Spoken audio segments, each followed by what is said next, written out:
Well, on Rebuilders, today we are having a look at a number of challenges that are facing the church at the moment as we continue to navigate the grey zone. What are some highlights, Mark? The issue of discipleship capacity, the end of churn and burn, the great volunteer resignation, the boomer apocalypse, just some tantalizing phrases to make you listen. Yeah. I mean, tune in for nothing else other than the boomer apocalypse. I mean, it's not as scary as it sounds, but maybe it is. You have to listen to discover. Yeah. And if you listen to the episode and you want to know a little bit more of our behind the scenes thinking and resources that we mentioned, you can join our subscriber list by heading to rebuilders.co and signing up there. Let's get into it. Hi, welcome to Rebuilders. My name is Liddy. I'm here with Mark, who is celebrating. I don't know what you're doing. I'm stretching. Oh, you're stretching. Stretching. Looking like a celebration. Oh, well, that's good. Bit of a combo. stretch. Pre-podcast. I'm celebrating in anticipation of the episode we will produce. Yes, it's going to be great. What are you doing, Daniel? I'm looking up some very interesting facts over here. I do love my facts. Yep. I was chatting with someone yesterday about countries and the differences between countries that drive on the right-hand side of the road and the countries that drive on the left-hand side of the road. Yeah, all right. Oh. So 141 countries drive on the right-hand side of the road and 54 on the left-hand side. Interesting. And here in Australia, we're proud left-hand drivers, Yeah. as is Say the breakdown again. 141 on the right-hand side. Yeah. And then 54 countries on the left-hand side. Are they mostly former British colonies? Yeah, so obviously Australia's in there, UK, New Zealand? Ireland. Ireland. New Zealand, India, South Africa, Thailand, Japan. Yeah, Japan does, yeah. But what And then there's started the that? French side. The French side. Do you know, I think in America there's some place which actually drives on the left-hand side of the road. There's some like county or something. I remember seeing a thing about it. I'm fascinated to know because if you're driving from the UK into Europe, Yeah, no, because I saw is there like a special? there's a kind of massive, bridge or- there's just hundreds of cars crashed into each other at the Channel entrance. Yeah. Well, thinking of those guys. But I did see in London like cars with right-hand drive driving on the left-hand side. So there's obviously people that come across and Yeah. What fascinated me more, there's only 3 countries in the world that still use drive down the middle. imperial system. North Korea. Let me guess. North Korea, America, and Iran, is it? No. Oh. You've got one of those, right? America? That's right. Myanmar and Liberia. Hold on. Ah. So only those 3 countries use Only 3. miles and pounds and... Which again doesn't make Inches. sense because like you got a lot of former British colonies that drive on the left-hand side of the road, but then you've got America, Liberia, Myanmar. Myanmar was part of Burma, which was a British colony, but America and Liberia so define themselves, but are using the British imperial system. But I remember, you'd know more, Liddy, about words, like a lot of like the difference between like English, like words from the UK and the spelling. Your spelling variety. in the Yeah. States and just how that kind of evolved. America kind of, was there some guy or something that tried to simplify things or something? I actually don't know I think much there about was. the history of the spelling in the US. I remember seeing something a while back, but it was interesting. I should go back. Well, and can look. I say a relevant one? Grey zone, which I wrote in my manuscript yeah, with yeah. an E, and Yeah. in the book it's with the American A because it's Yeah. published in America. Yeah, right. Can we get an Australian copy? I will go through the book and with white out. Thank you. Yeah. And I can you will- also change all the isations from Z to Yeah, Z to S. And And also the then, like, colour. O-U-R. Yeah. And I think there's a difference with toward and towards Oh, yeah. and momentarily. What's the difference? What do you mean? Momentarily as opposed to what? Well, the American momentarily is different to the English Australian momentarily. And aluminium. Aluminum. Okay, well, that's pronunciation and that's Yeah. got nothing – well, until you start talking about audiobooks, it's not necessarily Yes. a big issue. But because I think we mean it like I'll be with you Momentarily. In a sec. Yeah, momentarily is like in a moment. But I think in America it's like momentarily is like next or something. Oh, yeah. Well, they're still linked. They're sort of linked, but it's used differently. Yeah, okay. That's what we call regional variation Yeah. in language. Well, thanks for joining us this week. On Liddy's linguistics. No, I've got nothing more for you at the moment. Something maybe next week. That could You be, never so know. the sub ones, the Liddy's linguistics and Daniel's devastating facts about the D-Day. No, Daniel's D-Day. I've actually started another book. Sorry, I'm going off track here. I have started another book on World War II and more on the Germany side. It's fascinating. Oh, well, we look forward to hearing more about that. Look for our sub stream. Well, yes, it's a pleasure to be back again. Last week we explored, I guess, a bit more of a meta view of culturally what's happening in the world, examining more of the grey zone and the dynamics that are emerging as part of that. One in particular being that there are, in a grey zone, there's often two contradictory things happening at the same time. And the example that you gave was the acceleration of ideas whilst a slowing down of economies and invention and production, that kind of thing, and the way that that's sort of filtering down and impacting us. But today we are moving to take a look at the church, how all of these things are impacting the church, and kind of the five there's a bunch of challenges that the church is facing in terms of discipleship and leading disciples well, but you've noted down 5 that we're going to approach and have a bit of a think about today. Not that you're necessarily presenting any answers to any of this, but it's important to have language and understanding to approach these ideas and know that they're existent, and it helps you tackle them. You've got language to talk about them. I think this is part of like navigating grey zone well. It's like asking before you get to answers, you've got to ask what are the right questions to ask. Yeah. And, so these are really challenges, questions. And I think one thing that, I've mentioned before on the podcast is I don't think the future is, if we're in a more networked age, often in a networked age, answers don't come from the top. They actually emerge. From the bottom, and and from a broad span of different people. And I think one of the ways that I see that rebuilders, just talking to people, is rebuilders is often a thought stimulator for people. They hear something and they go and run with it, apply that in their local context. So I think this is sort of almost these are the challenges we're going to wrestle with the church. And I have hope because I know that people out there, it's not just going to be one person, it's going to be lots of people who, partnering with the Holy Spirit, will move towards answering some of these challenges that come before us. Great. Well, shall we kick off? All right. Oh, there's some big meaty terms here. Yeah. And I'm going to throw them to you one by one, and you're going to unpack them for us. Yeah. So the first challenge that you're seeing the church face in this grey zone moment is discipleship capacity.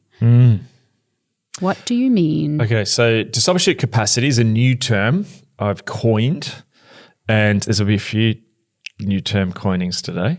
Great. Many coins. It's the mint here, literal mint. I've been reading about really, I'm fascinated at the moment with institutions and governments and how do institutions work. And one of the things that when you look at governments is that they talk about something called state capacity. So you might have 2 governments, one, which might have low state capacity, one might have high state capacity. Both of them desire to, say, fix the roads in their nation and have a fantastic road system. However, their ability to execute that is dependent on the state capacity. So that's for all the different organizations, their bureaucracy, the funding, their access to resources, their getting people behind them enables them then to pull off that task. It's what your capacity. You might have 2 people, if you think about, say, fitness capacity, you might have 2 people who are both desire to run a marathon, but the person who is much fitter and has run marathon before is going to have a greater capacity to actually run that marathon. Yeah, okay. So I thought about this term of capacity, and I began to realize that partially I think what we've seen in the last 2 years, and I think COVID, again, one of the terms of COVID was a great revealer, is that it's revealed actually our discipleship capacity. Now, I think of a lot of ways in which we thought about churches and what made a healthy church before in the last period was really around our ability, our programmatic capacity. So we had this ability to be logistical or programmatically of high capacity. Yeah. And often churches that were celebrated were churches that had lots of people at them, were running lots of programs, and seemingly able to operate on a very high capacity. Church, we saw that, first in churches which grew larger, then sort of grew into mega. Then we saw sort of able to grow into multi-site, and then we saw even able to grow into different countries. And almost churches that had this high capacity that they almost like denominations were sort of the lauded churches. And that is representative. It's really hard to do that. Not every church could do that. No. Not every church had the resources, the culture, the leaders, the capacity, the finances or whatever, or, the quality of bureaucracy and support that goes along with that. But I think one thing that was missing in all of that was discipleship capacity. What do I mean by discipleship capacity? Discipleship capacity is that people who are part of your community, your capacity as an organization to allow them to live as followers of Jesus and to live the way of Jesus, particularly in contrast to the narratives of the world. Yeah, okay. The influence of the flesh. People to live in the Spirit. And one thing that we've seen is since the pandemic had this break period, and that break period revealed many things. But one of the things it revealed was that there's lots of churches which may have high logistical capacity, high programmatic capacity, or even another one would be looking at perhaps churches that aren't big and, mega or multi-site or whatever, but perhaps had people who just kept coming through stickability, perhaps had high loyalty capacity to that particular congregation, that particular place, those particular people. But then you had this phenomenon, which was talked about on here before, that all of a sudden you had people where after 6 weeks, their congregation dropped by a third. There's churches where giving's gone down by 60, 70%. And what people began to realize, and the conversation has been like, oh man, I thought I had my people, I didn't have them. I thought they were being transformed by these sermons and these programs. They weren't. And you saw all kinds of things happen, political polarization, taking over, people deconstructing their faith and walking out the door.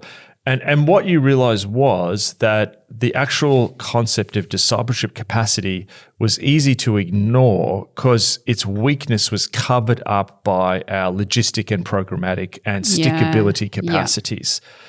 So I have a sense that growing our discipleship capacity is going to be absolutely crucial in the way of going forward. So if you think about it, like, we celebrated, I think, churches which had logistic and programmatic capacity, but what that did was it gave us a tremendous breadth of spreading ourselves far and wide.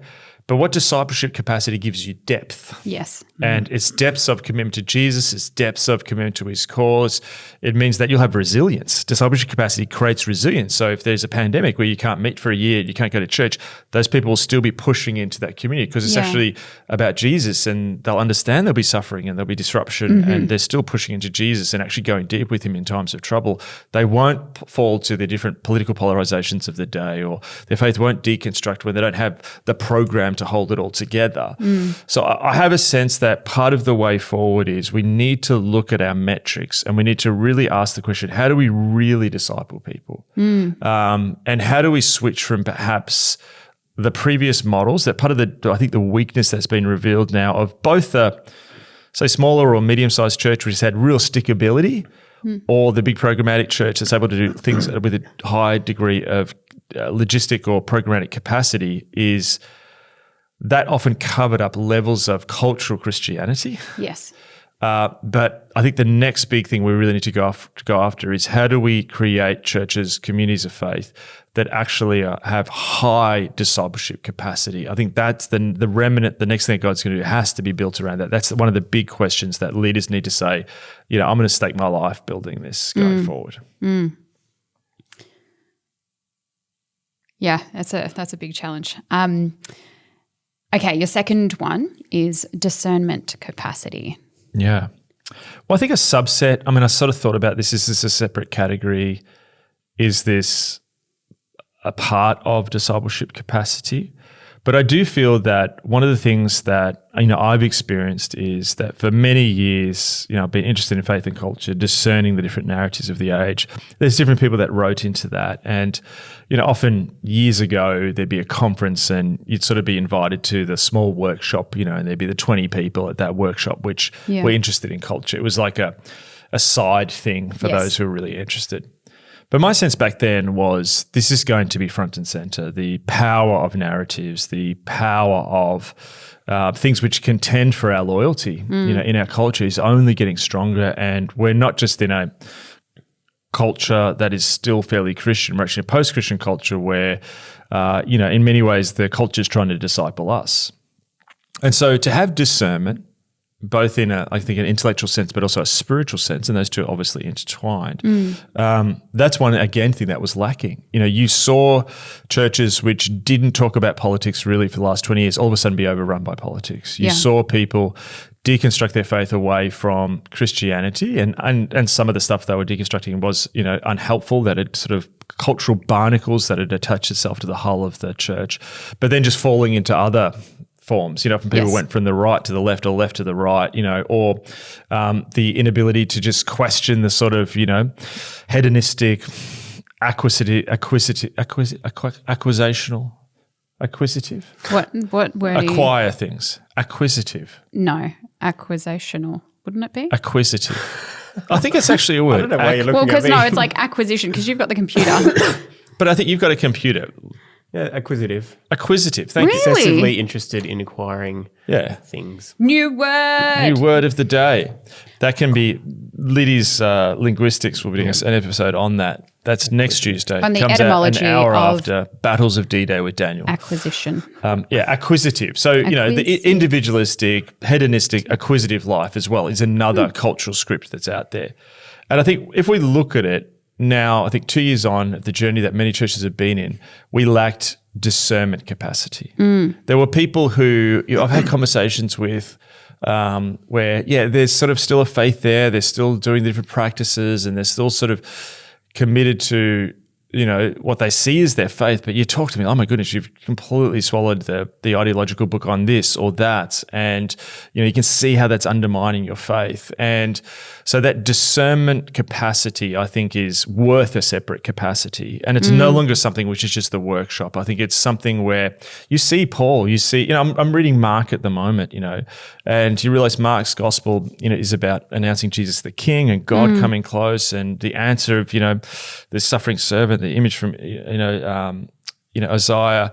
But it's also this critique of the Roman imperial propaganda and cults. And so doing theology, interpreting culture, criticizing propaganda from outside the church, and when that has, compromised the church, that's no longer an add-on. That also is going to be central to the task going forward. So we need to build up our discipleship capacity, but we also need to build up as leaders and believers our discernment capacity and help others to do that. Yes. People you're leading, your friends, your peers, your children, your family, your friends, our culture, needs to do that. And just one thing, just a little, testament from the different podcasts we've done. It's fascinating listening to this. This is for Christian leaders. Yeah. But it's so fascinating that often we'll hear stories of people who have no faith who start listening to some of this stuff or other podcasts I've done, because they are just people even outside the church are want to have cultural discernment. Yeah. Their heads are spinning as much as ours. They're like, what is going on? So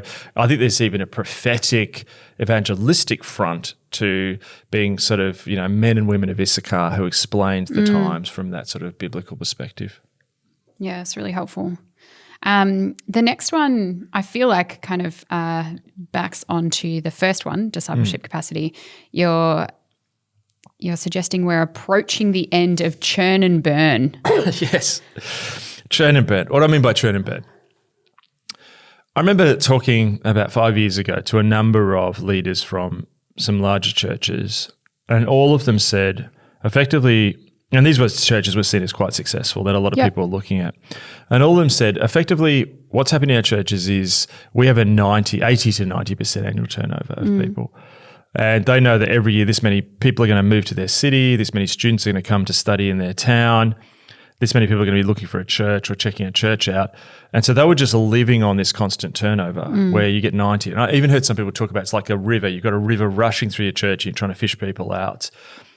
And I remember thinking, that's really hard to develop discipleship capacity. Totally. Like formation and discipleship, it's a process that takes time and long-term investment and relationship and being in place. There are times when we get moved around by God and life and circumstances, but every 12 months moving faith communities, it's really hard. It's like, if you were moving friends or, a spouse or family every 12 months or job, it's a very disorientating thing. Yet somehow that's sort of become acceptable in large parts of the church and not questioned. And, at the time I remember thinking this is sort of a weak spot that hasn't fully emerged yet. I was reading an article, I think yesterday or the day before, and Amazon, its model has been to come into a city or whatever, and they've got these large sort of logistic, sorting, facilities. And they've had a churn and burn approach to employees. People come, they don't have employees who last for a long time. Yeah. There has been critique of some of their employment practices. So people don't tend to stay. But they've just kept working on that churn and burn, that there's a certain amount of people. But their own projections and research is saying that by 2024, they're going to run out of people to employ in the United States. Yeah. And I read that and I thought of the sort of churn and burn that often happens in the church. And I thought there's a roof on this. Like there is a point where churches are going to start to run out of new people coming to them all the time. We have to work out. And this is not just a problem with the church. There's also cultural issues as well. So I don't want to just place this as the church. We see this at Red as much as we try. There are people who there's huge turnover at times. And but I think there's something where one of the great tasks we need to put our shoulder to is to ask the question of how do we get people to stick? Because I think there's an end where the churches that have built their model on just getting lots of people and every year there's a new wave of people coming, there is an end point to that. Yeah. Particularly in the West. Yeah. So the analogy when we were talking about this yesterday that I used was like there needs to be a renewable. It's like the renewable energy of fossil fuels. We're currently running on like a fossil fuel discipleship church growth method, but it needs to be renewable.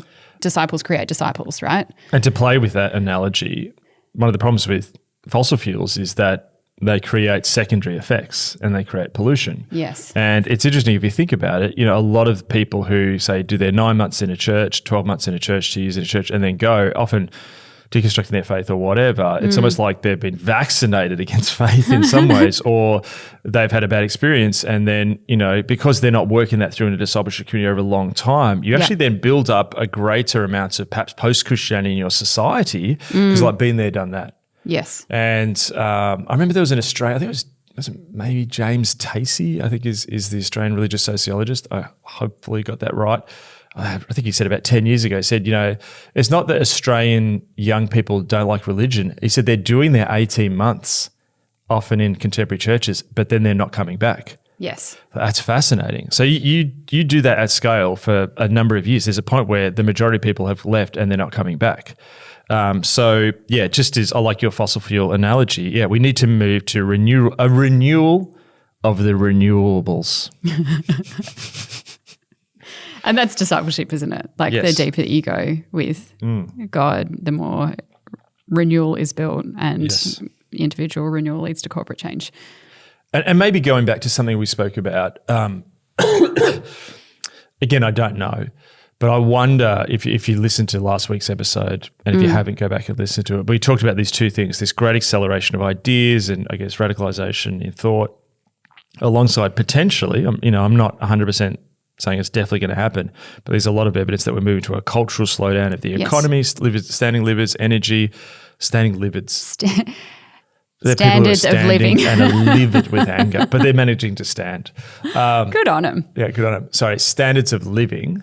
I wonder if there is a cultural slowdown, I wonder if part of this constant moving is actually a condition of the previous era of endless growth, keep moving, keep expanding your life. And maybe it's going to be harder to move around and commute and change cities and Yeah. I mean, well, you did send us an article yesterday about the potential of, or a writer suggesting that, the grand dream of, traveling and the golden age of travel, so to speak, is over.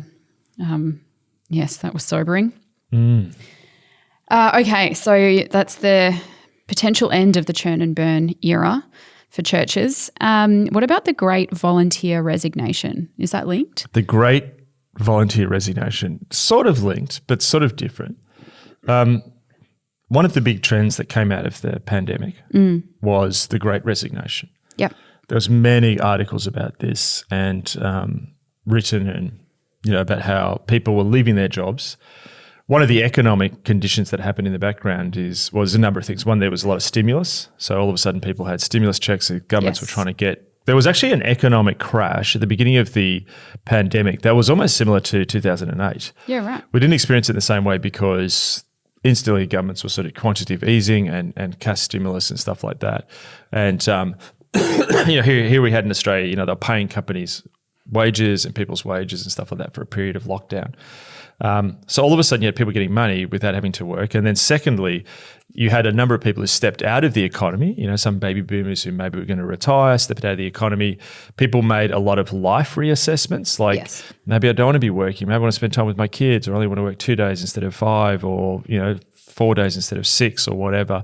And so you had this withdrawal from the economy of lots of people, also working from home as well. I think I mentioned in our subscriber chats last week, it was just fascinating to go to London and, experience, I've been to London many times, and the busyness of the city is part of the city's sort of thing. And then sort of be on the tube on a Monday morning and it's like really quiet. It's just like, this is weird. And I think 50% of Brits are still spending part of the time working from home. So I've seen in the culture this great resignation, and you're now seeing like airports having at holiday times and vacation times this crisis because they can't get enough workers. Yes. You're seeing, as we mentioned, Amazon struggling to get workers, seeing that in many industries struggling to get workers. And I began to think about this, and I think a large part of it is this reassessment of life. If the previous era was the great acceleration, work hard, get ahead, acquire, have experiences, run around like a headless chicken. The pandemic, we stopped, and so many people, when we had these pastoral conversations, had these conversations with friends and family, what am I doing? The amount of people who've moved to the country, to the beach, rethought their lives. There was a reassessment of values and a desire not to run around in the same way.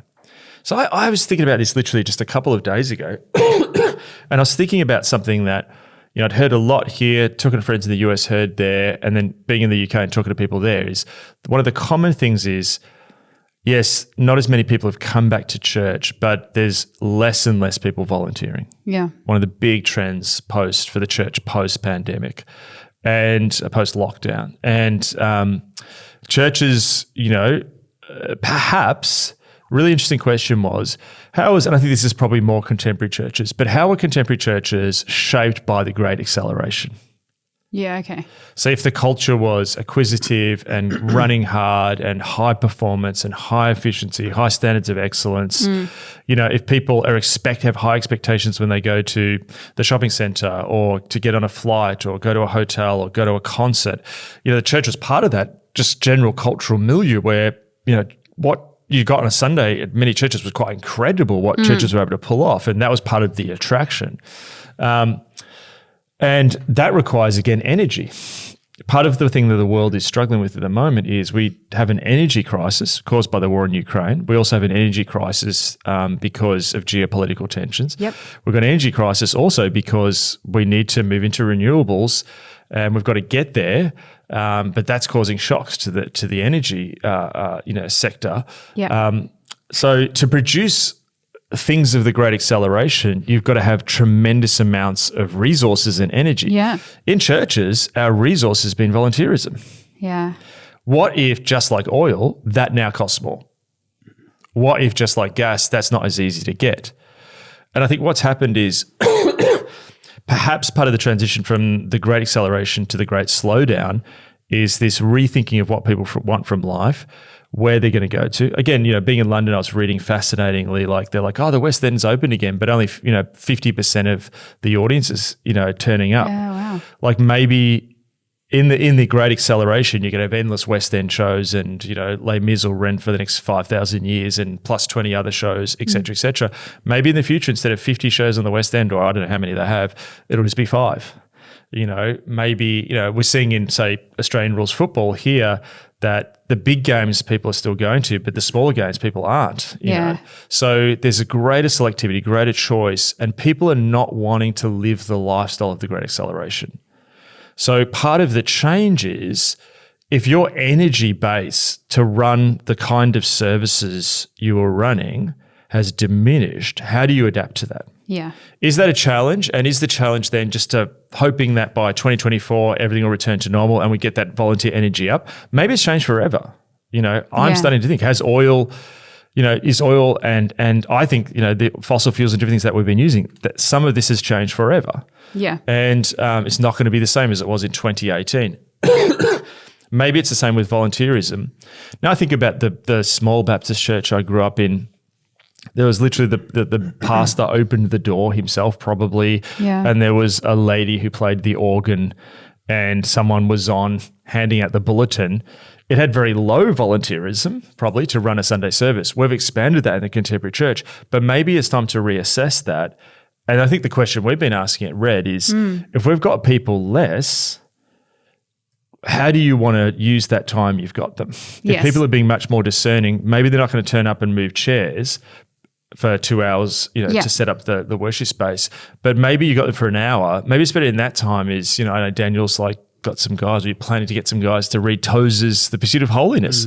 Maybe that's better for an hour. Yeah. And maybe church services need to rechange so they're less volunteer intense, but more discipleship capacity building. Yes. Which is renewable. I'm loving all these themes coming together. Okay. Well, the final one feels like it should come with its own soundtrack or something. Yes. The boomer apocalypse. The boomer apocalypse. This is number 5. Did you coin this? One of the biggest trends of all of this. And I can't think of anyone I know who's talking about this, but I think this is probably one of the biggest issues the Western church is going to face. Okay, boomer apocalypse.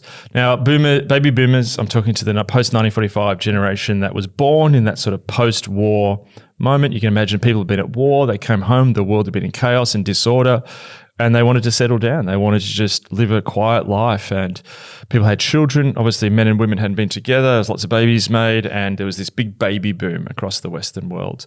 And so you've got this large generation. Interesting, it was a searching generation. And but also that post-war period was actually the high point of the church in a lot of places. You think of Billy Graham's evangelistic crusades, particularly a lot of that was around the age of when those people were 16, 18, making those faith decisions. And in many ways, you think of the birth of things like Youth for Christ and these organizations which are birthed off the back of that. My parents and my parents-in-law both met at Youth for Christ rallies in that post-war sort of, period. And so you had the baby boomers, and again, often disparaged, and I don't want to say anything disparaging here. Obviously, every generation has its negatives, but I think the positives of the baby boomers is what the baby boomers have provided is a tremendous amount of volunteer capacity. Yeah. And just think about this for a moment. If you went through your denomination or through your town or through your city and you went to, say, 15 congregations on a weekend, what you would notice is the fact that in the West, the majority of attendees are baby boomers. Secondly, the majority of tithers are baby boomers. Thirdly, the majority of people who have institutional power. And what I mean by that, I don't mean institutional power as they're the power base, but the ones who will turn up and volunteer and do all the governance stuff that we need done, sit on boards, do books, do the boring stuff that they're not expecting to get self-actualized by. Yes. Like my daughter did a spoken word thing for school, and Rotary were there and they were the judges. And I looked at this group of Rotary people, all baby boomers, all aging, and I thought, you're not going to get replaced. There's no one else under the baby boomer generation who on a cold Wednesday night is going to turn up to hear a bunch of I don't know can't remember how old my daughter was, 12 or something at that stage, do some spoken word and give up their night. It's just not going to happen. And so there's all this institutional power. So that's more, I'm talking about the stuff that funds the institutional stuff that we need. Who'll open the door? Who'll turn the heater on? Who'll stand at the door and welcome people? That is so much. Who is giving the money, that the foundations that are sponsoring that church plant on the other side of the city, or So in many ways, there's this tremendous kinetic energy, if you like, that the baby boomers have contributed to the church in attendance and everything. Now, post-baby boomer generations begins in 1945. Yep. What's 19? I cannot do maths. Maths people, or other humans in the room. If someone's born in 1945, how old are they now? Be 70 something. No? No, be 87. 87? Okay, I'm not maths either. Just put 2020. There's people who know maths who are just screaming at their earphones. Just put 2022 minus 1945. There's people dying listening to this. Maths. 77. I was 10 years off. 77. Yeah, see, I told you it was 70s. Woohoo. Well done. So they're 77. Success. Right. God bless them. They didn't need to use Google to find that out. Yeah, they would have been able to figure that out Yes. 10 minutes ago. There's actual baby boomers screaming, going, these kids don't know. We're really sorry. It. Okay. God bless them. The oldest cohort of the baby boomers are now 77. So what we're going to see, and I apologize for the word apocalypse, but there is a reason I used it in a second, which we'll come back to. But we're going to see people retire, able to volunteer less, health will deteriorate, and people will pass. In the next 10 years, the oldest baby boomers will be 87, right? So you're going to see over the next 10, 15 years. Sorry? Good maths. Thank you. You're going to see the baby boomer generation begin to move to the retirement village or the retirement village in the kingdom of God to come. And that is going to take out of the church an incredible amount of attendeeship. Mm-hmm. It's going to take out of the church an incredible amount of volunteer power. It's going to take out of the church an incredible amount of institutional power, financial resources, and I don't hear anyone talking about this. So the church is going to, in the West, unless there is significant intakes of new people, is going to significantly shrink just purely from that demographic fact. Yes. You go down the generations, you look at Generation X, not as many around. Millennials, not as many around. You're seeing young adults currently who are in church leaving in significant amounts of money. So this is a huge crisis for the church that's coming. But I say apocalypse because apocalypse in the Greek has two meanings, and one is a revealing. Mm-hmm. And this brings us right back to, I think, where we started, that this is a revealing moment that we need to look at now because we need a significant improvement in a discipleship capacity. Yeah. Because we need people who can give their lives to the mission of the church going forward. And we need, I think the moving of the boomers means that I think a lot of younger generation have often criticized what's gone before them, and some of that I can understand. But we're also going to ask the question of what are we contributing going forward? So there's a tremendous challenge here, and it requires us to change. We need to look at how we're using resources. We need to look at, what we're asking for our people. We need to look at models of just consumer Christianity, which is like, you turn up and we'll serve you. These things are going to increase. If you think they're falling over now, they're going to fall over even more. But again, said a million times in this podcast, we'll keep saying it a million times, crisis precedes renewal, but we actually have to see the crisis coming down the road. And I think one of the great challenges for the church is we need to put our shoulders to building the discipleship capacity of our churches going forward, because these things are coming down the road at us. And I was just thinking as you were talking about, the baby boomers coming out of that period of war, that period of world crisis. Yes. Do you think that where we're kind of at the moment is a similar crisis point? I don't think it's as catastrophic at this point as World War II. Yes. For more on World War II, you can check out Tune Daniel's. Sorry, these are jokes aside. There are probably people actually searching for these. We could get there. Yeah. Talked about China in the last episode.